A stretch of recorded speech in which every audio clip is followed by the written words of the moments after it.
The Doors of Durin are in most movie, TV show, and video game adaptations of Middle-earth, and are perhaps one of the most recognizable illustrations by Tolkien, and are definitely the most recognized entryway of Middle-earth. At the top, as high as Gandalf could reach, was an arch of interlacing letters in an elvish character.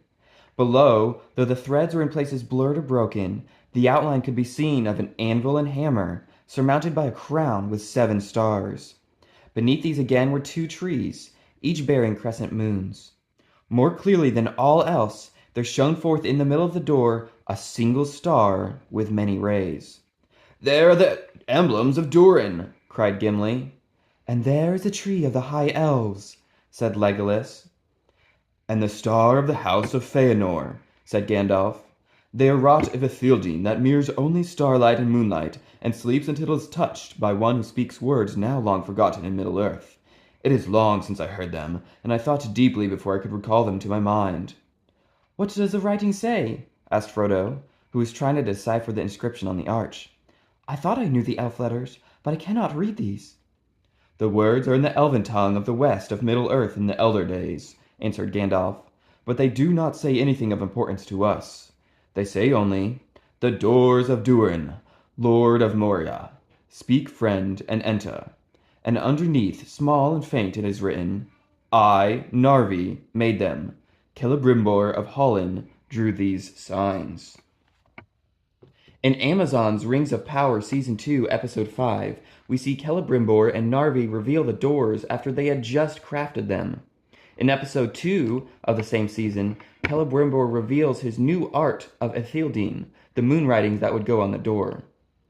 Celebrimbor, one of the greatest smiths of the elves, became fast friends with Narvi, a dwarf of Moria, and as a symbol of the closest relationship between elf and dwarf realms, together they crafted the Doors of Durin. Celebrimbor had an almost dwarvish obsession with crafts, and he soon became the chief artificer of Eregion, entering into a close relationship with the dwarves of Khazad-dûm, among whom his greatest friend was Narvi. In the inscription on the west gate of Moria, Gandalf read the words, "Im Narvi hen ashant Celebrimbor or Eregion tethant I threet.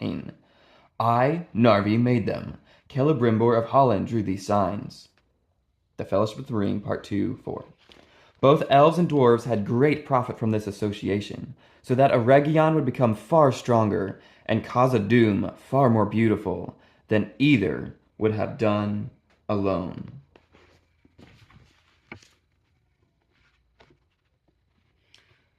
The doors would be shut during the siege of Eregion, when Eregion is laid waste in 1697 of the Second Age. And we don't hear of their use again until the Third Age, when the Fellowship passes through them in the War of the Ring. Of the Third Age, 3019, January 13. This is where they are destroyed or buried in rubble by the Watcher in the Water.